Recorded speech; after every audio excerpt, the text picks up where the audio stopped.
जिस चीज का वेट था अब वो शुरू हो चुका है। यूएस के हिस्ट्री में one of the largest protest organise हो रहे हैं। 3000 से ज्यादा सिटीज न्यूयॉर्क से वॉशिंगटन डीसी तक अक्रॉस ऑल 50 स्टेट्स में हो रहे हैं। 3500 से ज्यादा रैलीज ऑलरेडी प्लान्ड है और सबका एक ही मैसेज है कि नो किंग।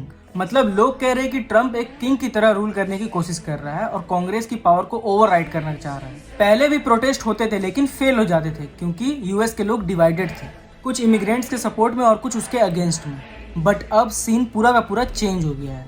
अब लोग भी देख रहे हैं कि ईरान के साथ वॉर हो रहा है, क्यूबा पर भी प्रेशर बनाया जा रहा है और इजिप्ट में भी पावर क्राइसिस आ गया है और पेट्रोल के प्राइसेस ऑल टाइम हाई हो चुके हैं पूरी दुनिया में। और अब इसका डायरेक्ट प्रेशर यूएस के लोगों पे भी आ रहा है। इसके 3 बड़े रीजन हैं: immigration crackdown, Iran war tension और इकोनॉमिक क्राइसिस। प्राइसेस बढ़ रहे हैं क्यों?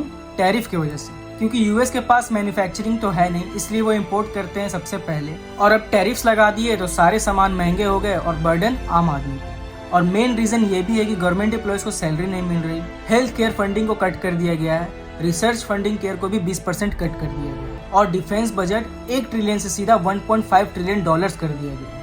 पर बात अब ये है कि कितने सोल्जर्स भेजोगे अब ईरान में, कितने मरीन्स ऑलरेडी जा चुके हैं। शायद ये अफगानिस्तान को भूल चुके हैं। हजारों सोल्जर्स पर मूवी बनी लेकिन लास्ट में क्या हुआ? सबको भागना पड़ा क्योंकि वहां सोल्जर अपने देश के लिए लड़ रहे थे और ट्रम्प अपने अल्टीरियर मोटिव के लिए कर रहा है ये सब। और सबसे इम्पोर्टेंट बात, इन प्रोटेस्ट में एप्स्टीन फाइल का इशू सबसे बड़ा होना चाहिए था। और सिर्फ ट्रम्प ही नहीं, हर वो इंसान जो इन क्राइमों में इन्वॉल्व था, खास करके बच्चों के साथ किया गया। बात सिंपल सी है, सच को कितना भी हाइड करो, पब्लिक अब जाग चुकी है। आप इस चीज पे अग्री करते हो या डिसएग्री, कमेंट्स में जरूर बताना।